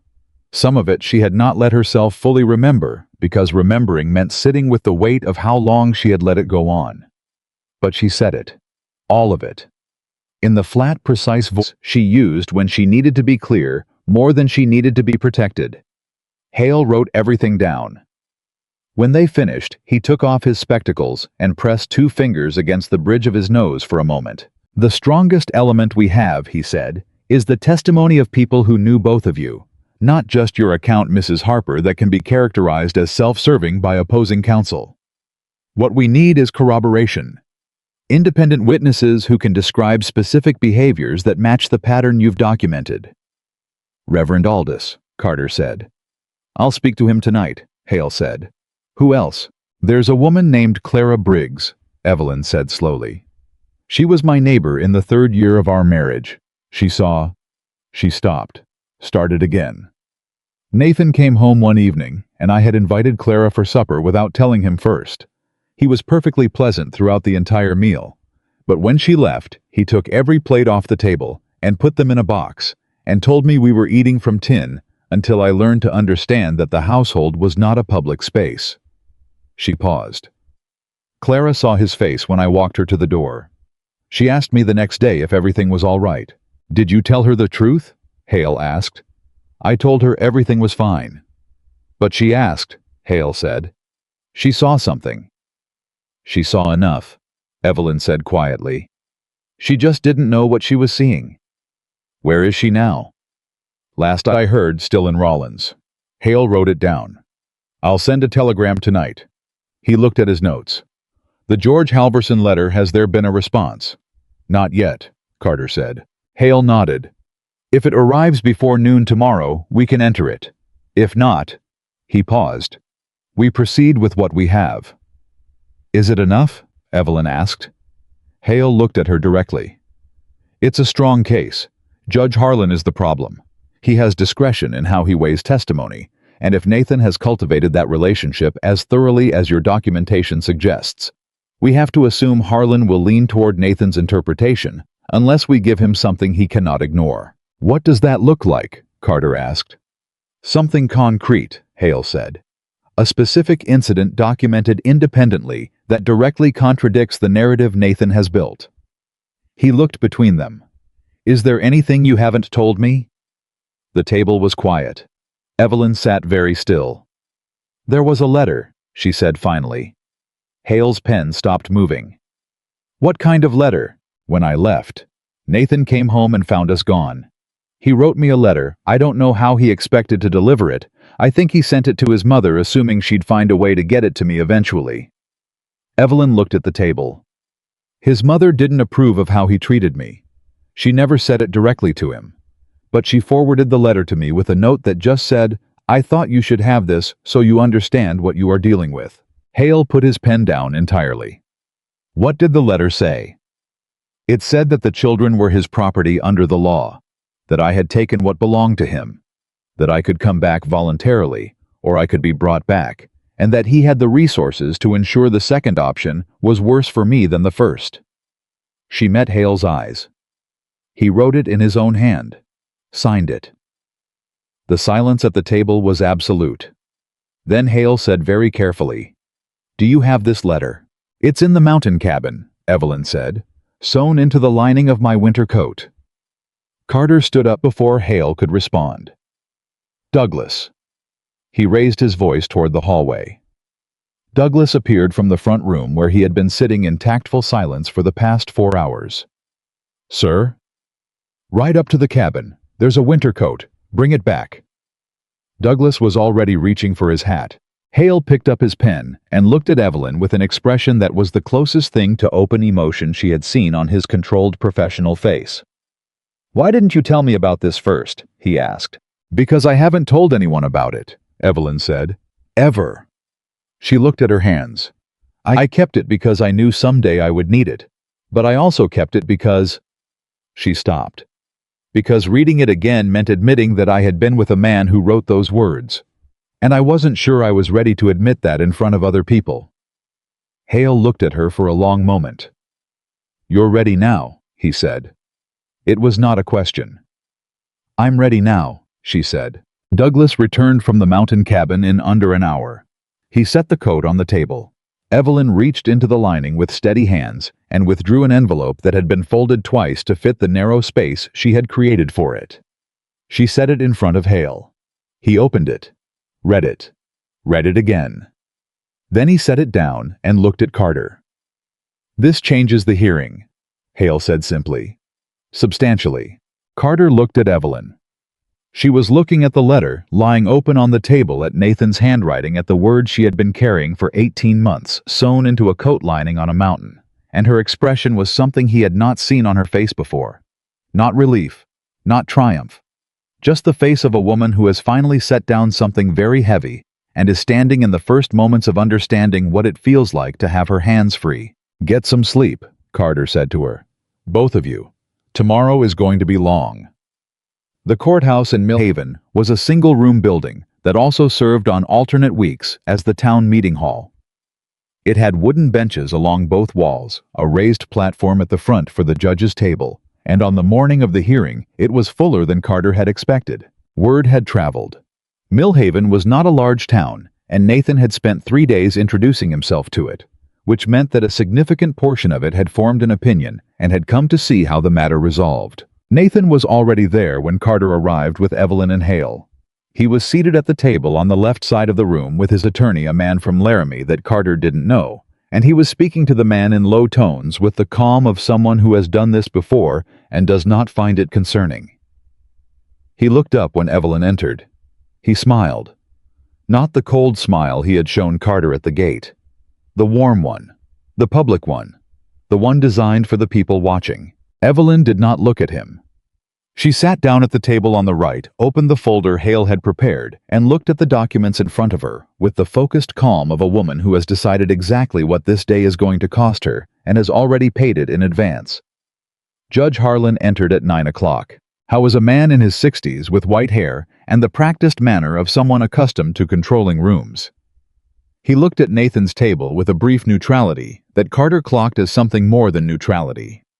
He looked at Evelyn's table with something that might have been mild surprise at the quality of representation. He sat down. "We are here in the matter of Caldwell versus Harper," he said. "Petition for custody of 4 minor children. Mr. Caldwell's counsel will present first." Nathan's attorney stood. How was good. Carter gave him that. He laid out the case with the smooth efficiency of someone who had prepared it carefully. The abandoned marriage, the children removed without legal process. The husband's sustained and devoted effort to locate his family. The financial stability and social standing Nathan could offer versus the precarious circumstances in which Evelyn had been raising the children. He used the word abandoned 4 times in the first 10 minutes. He used the word unstable twice carefully, always attributed to circumstances rather than directly to Evelyn. He called Nathan to speak.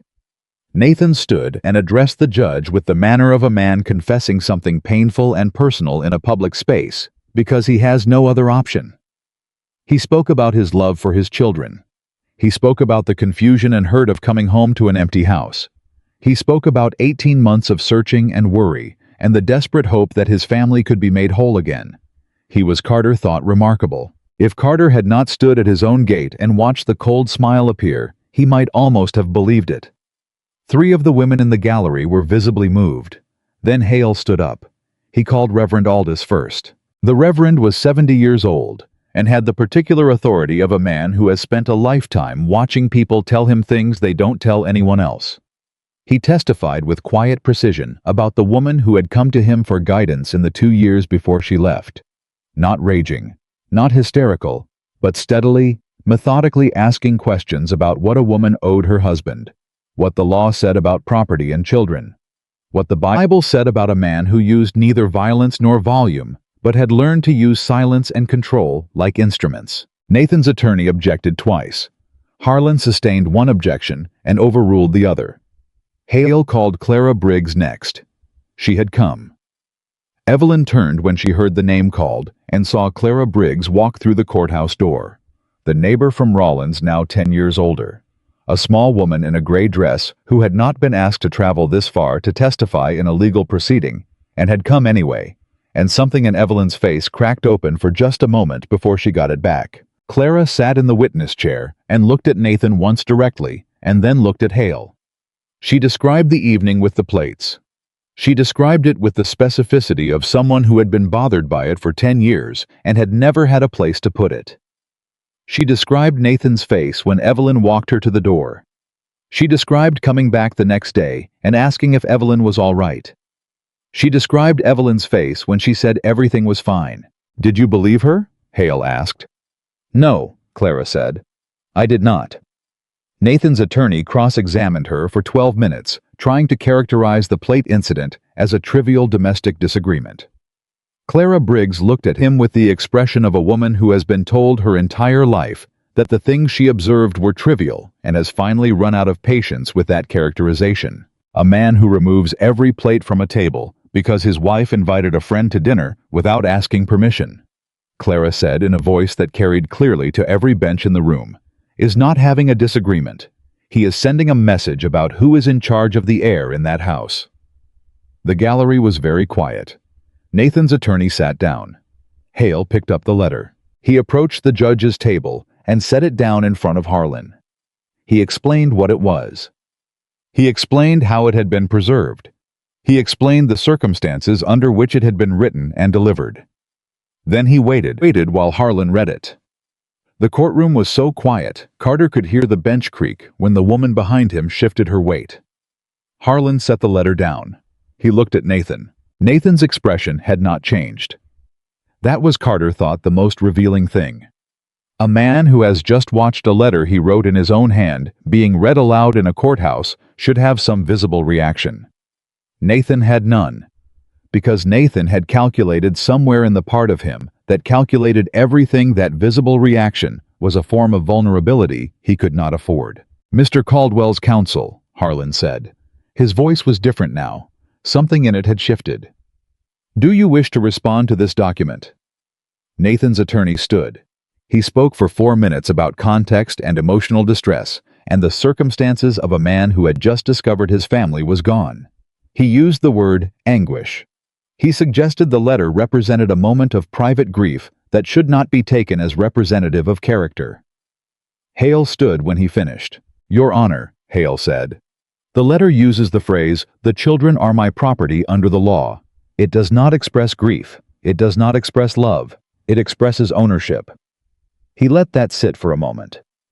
We would further note that the letter was written, signed, and sent. It was not written in private and destroyed.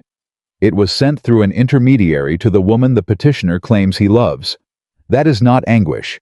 That is a strategy.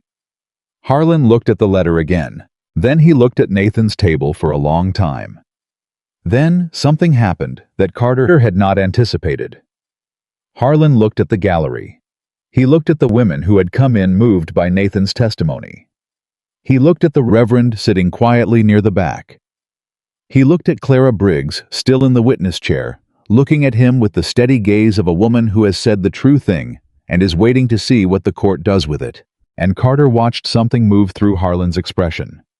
Not a dramatic transformation, not a movie moment. Something smaller and more real than that a man in his 60s who has spent a career bending toward power, looking at a room full of people who know exactly what he is doing and recalculating what that costs him. "I'm going to take a recess," Harlan said. He stood. He walked into the back room. He was gone for 22 minutes. Nathan's attorney leaned close to Nathan and spoke in low, urgent tones. Nathan listened. His expression did not change.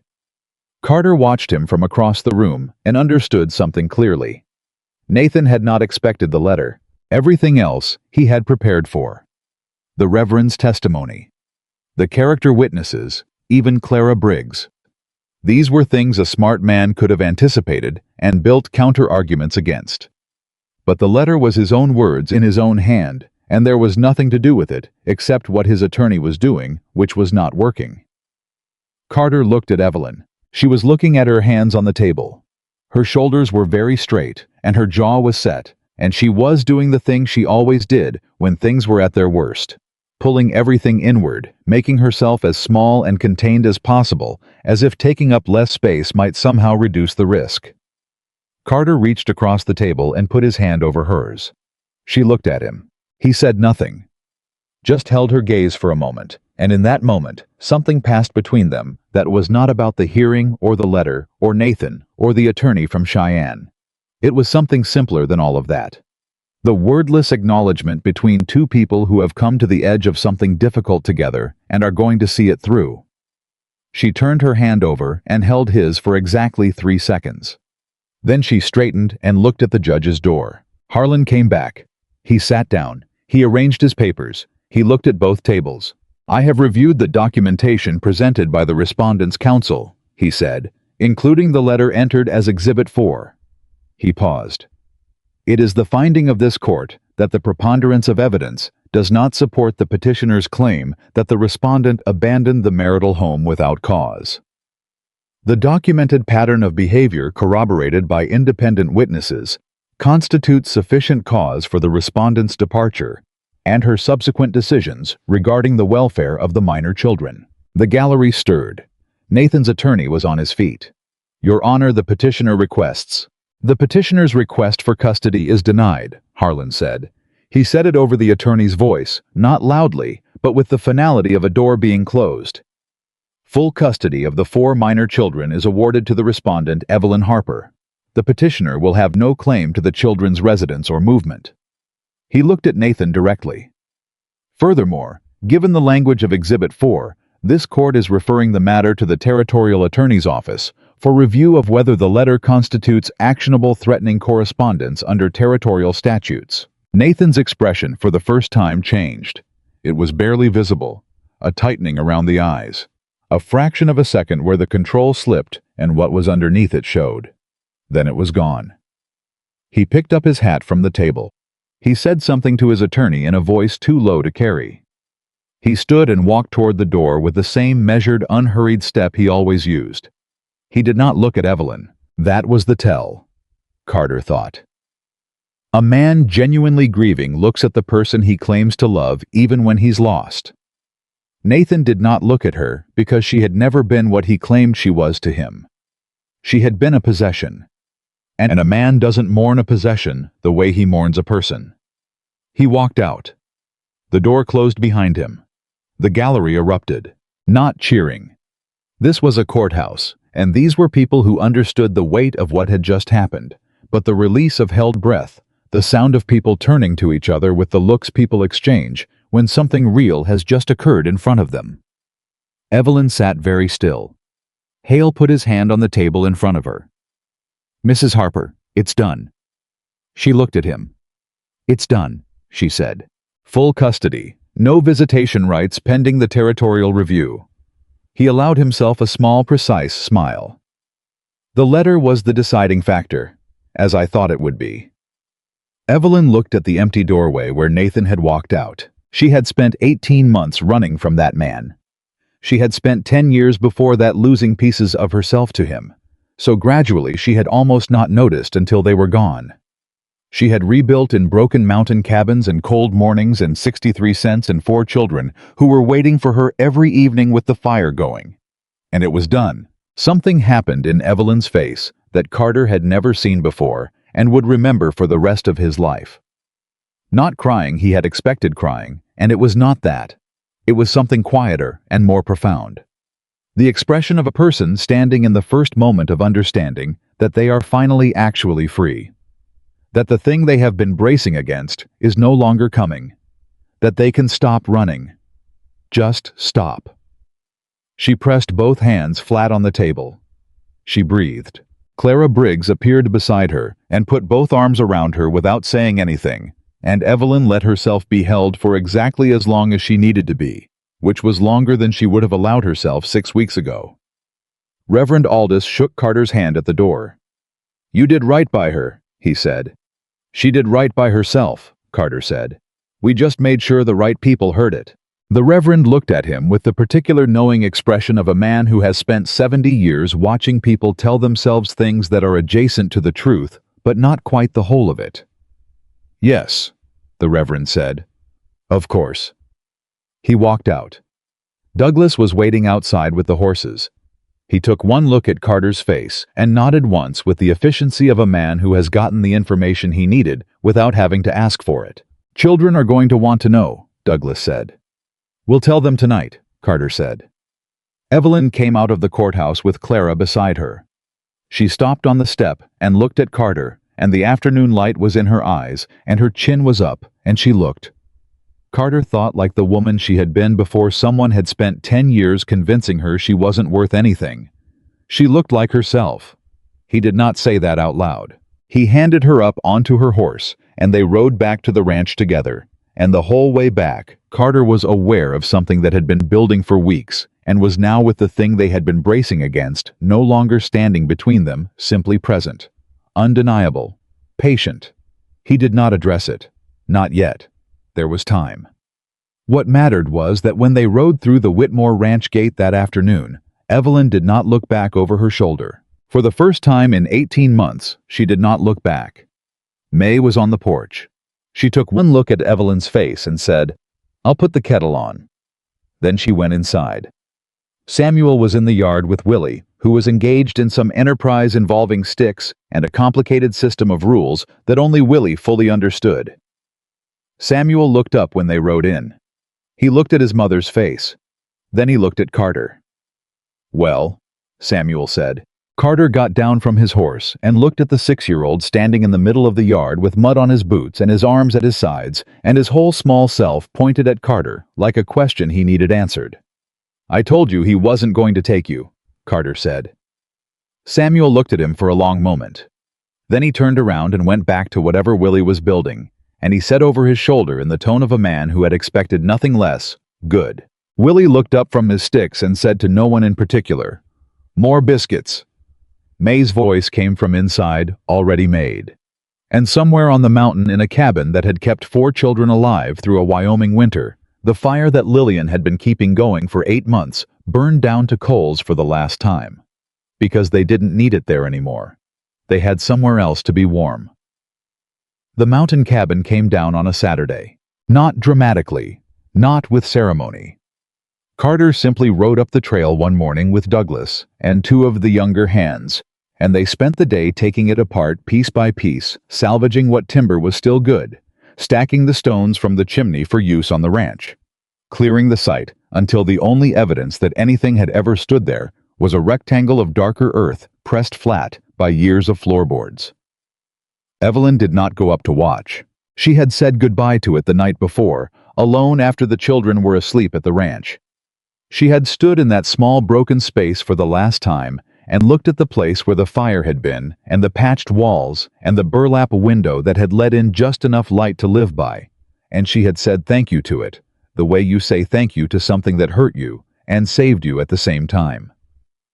Then she had walked down the mountain and not looked back. The children moved into the ranch house that same weekend. May had prepared 2 rooms, one for the older children, one that she simply referred to as the baby's room, without further explanation, as if it had always been intended for that purpose, and the last several decades of it being a storage room had been a temporary misunderstanding. She had put a new quilt on every bed. She had not mentioned this to anyone. It was simply done. Lillian walked through her new room twice, with the focused inspection she applied to everything important. She checked the window latch. She tested the floor near the wall for soft spots, a habit from the mountain cabin that broke Carter's heart slightly when he understood what she was doing. She opened the wardrobe, looked inside, and turned to Evelyn. "There's space for more than we have," Lillian said. "Then we'll fill it eventually," Evelyn said. Lillian considered this as a satisfactory answer and began unpacking. Samuel went directly to the window that faced the barn and stood there for approximately 30 seconds before announcing that he could see the water trough from there, and he wanted to check it every morning to make sure the repair was holding. Carter, passing in the hallway, heard this and said nothing. But the corner of his mouth moved. Willie chose his bed by the method of lying down on each one in sequence and making a verdict. He chose the one nearest the window. When May asked why he said son, May accepted this with the gravity it deserved. And Rose, who at 4 months old had no opinion on rooms or windows or the structural integrity of water troughs, simply looked at the new ceiling from her spot on the folded quilt and reached for whatever was nearest, which happened to be Carter's thumb, which she grabbed with the same absolute certainty she had grabbed it the first time. Carter looked down at her. Rose looked back up at him. "All right," he said quietly to her specifically. "All right." The weeks that followed were not a fairy tale. Evelyn was clear about that from the start, and Carter respected her for it. The hearing had been won. The legal threat had been neutralized.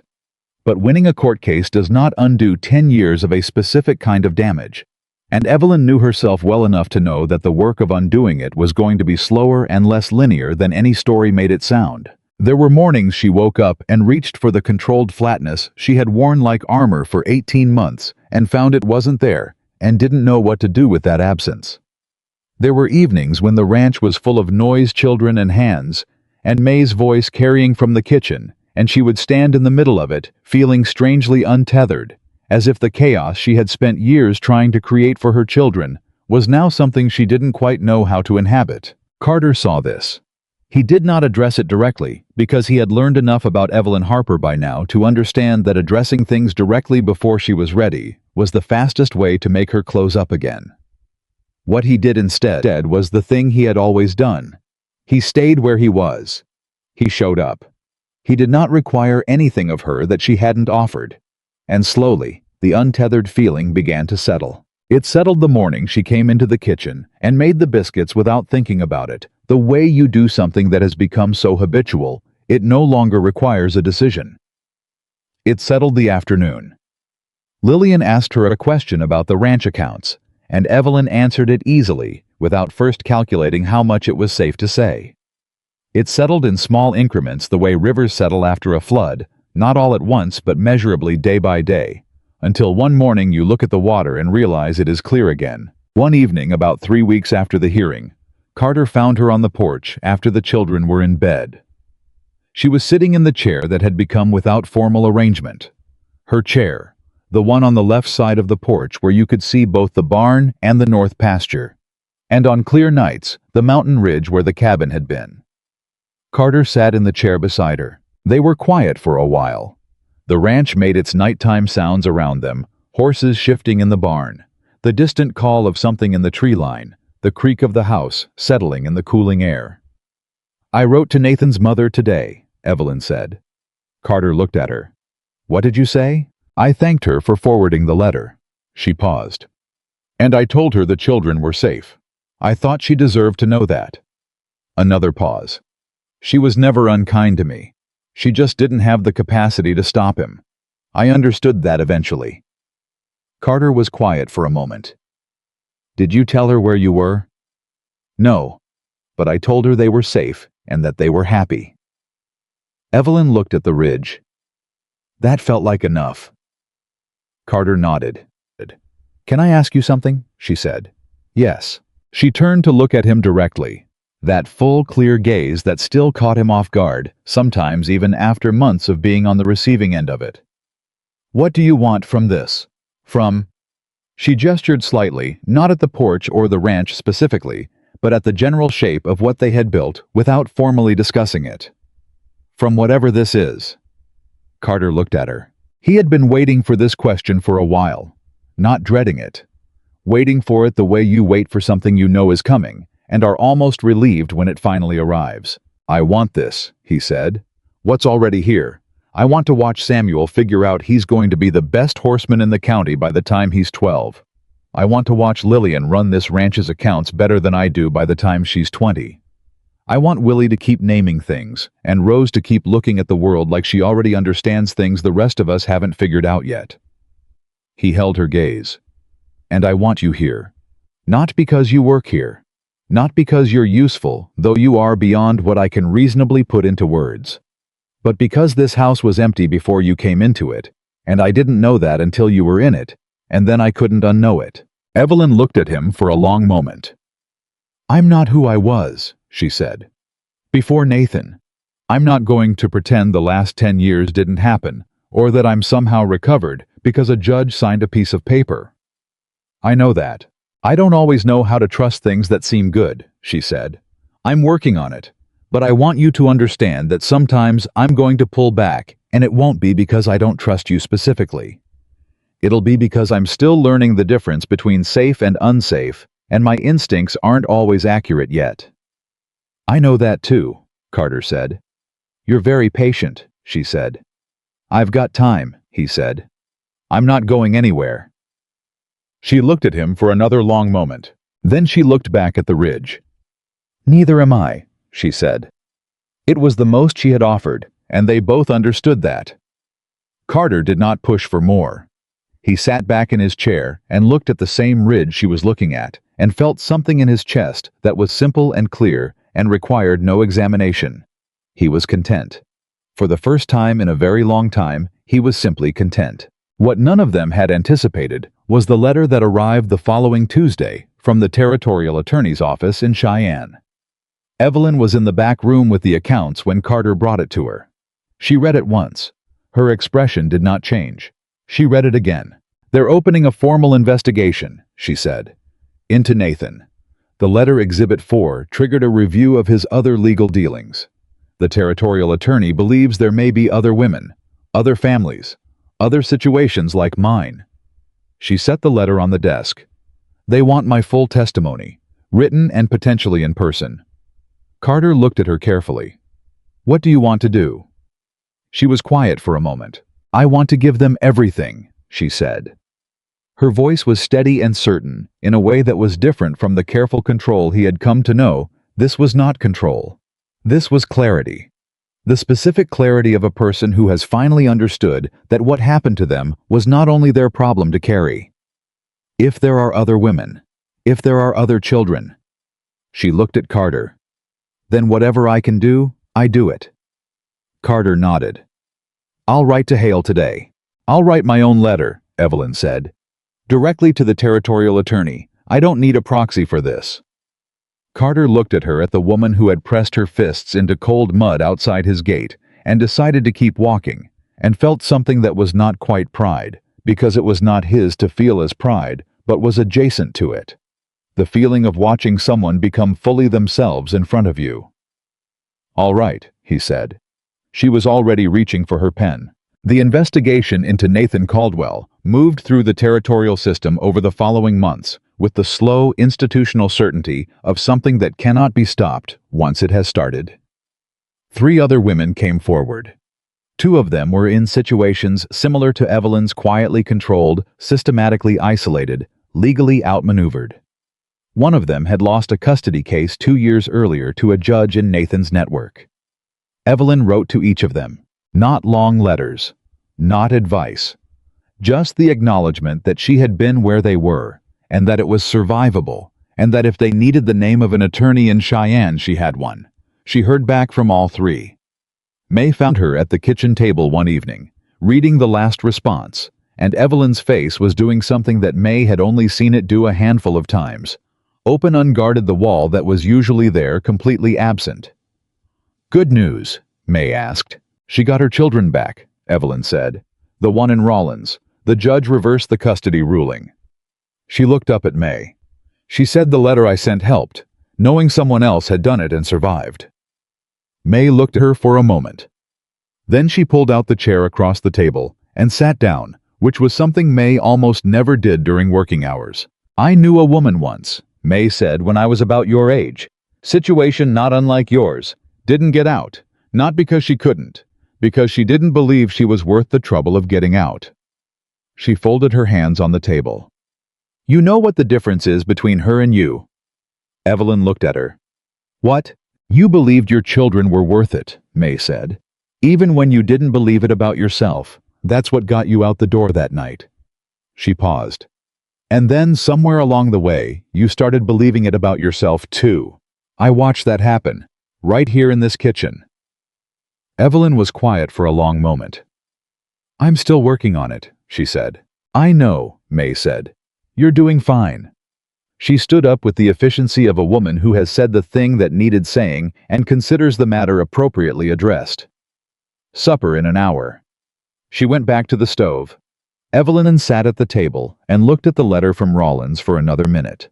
Then she folded it carefully, put it with the others, and went to help with supper. The twist that no one had anticipated came in the form of a document that arrived from the county records office in late autumn. Carter had almost forgotten he'd requested it. The inquiry he'd sent in the early weeks before the hearing, asking for everything on public file under the name Nathan Caldwell.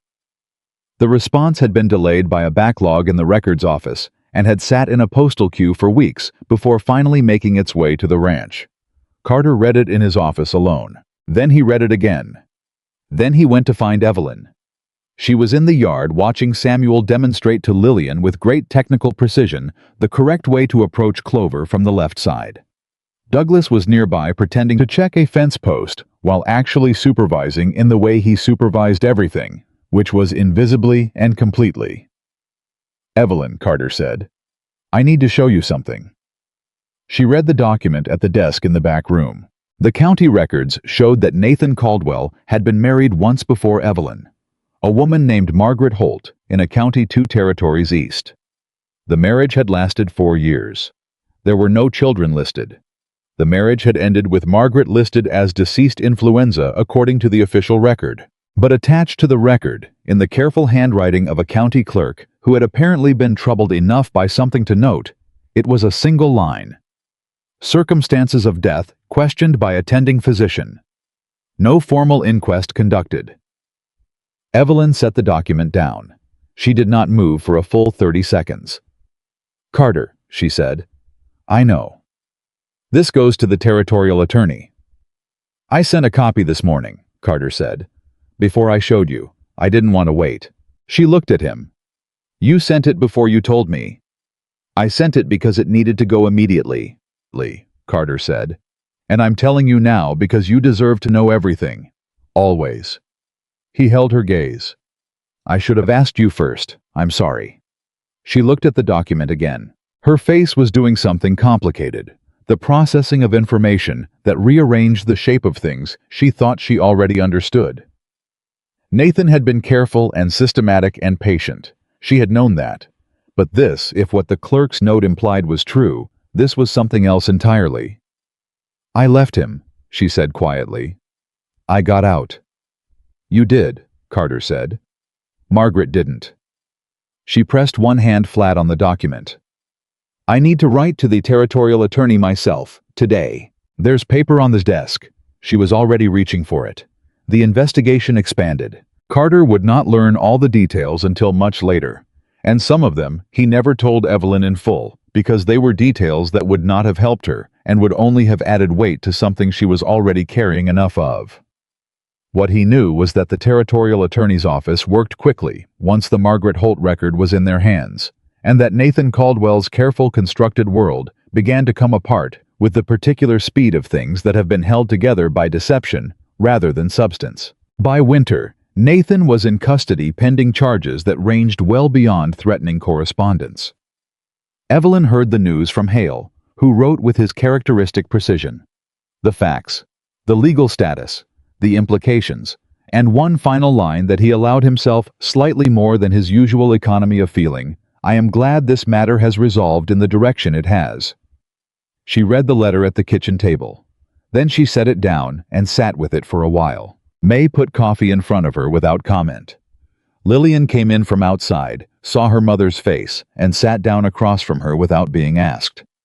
She was 9 years old now, and her hair had grown long enough for a proper braid, and she had Evelyn's directness and something else that was entirely her own, a particular kind of patience with silence that most 9-year-olds didn't have. "Is it over?" Lillian asked. Evelyn looked at her daughter. She thought about an 8-year-old girl running across cold ground with her arms already open. She thought about biscuits wrapped in cloth. She thought about careful smoke and burlap windows and 63 cents and the particular weight of a fist pressed into cold mud and a decision made to stand up and keep walking. "Yes," Evelyn said. "It's over." Lillian nodded. Then she said, "Good. Samuel says Clover might foal in the spring. He wants to be there when it happens." "Does he?" "He's been reading about it. He made Douglas explain the whole thing." Lillian paused. "Douglas was very serious about it." Evelyn looked at her daughter. Something shifted in her face. Something that had been braced for a very long time, finally releasing. Not all at once.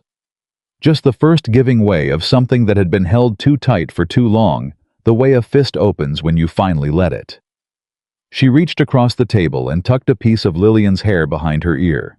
"Go tell your brother I said he can stay up for the foaling," she said. "When the time comes." Lillian's face broke into the wide, unguarded smile that she usually reserved for clover and yellow apples.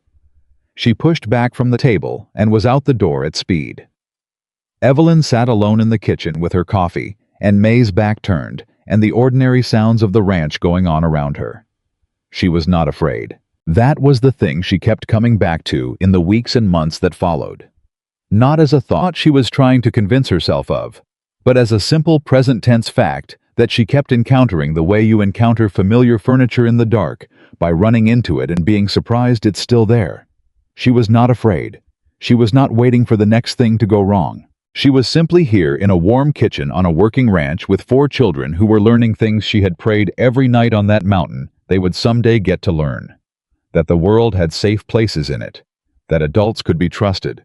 That love was not a thing that cost you everything and gave you nothing back. Carter asked her to marry him on a Thursday, not on a special occasion. Not with planning or preparation or the kind of dramatic staging that Evelyn would have found overwhelming in the wrong direction.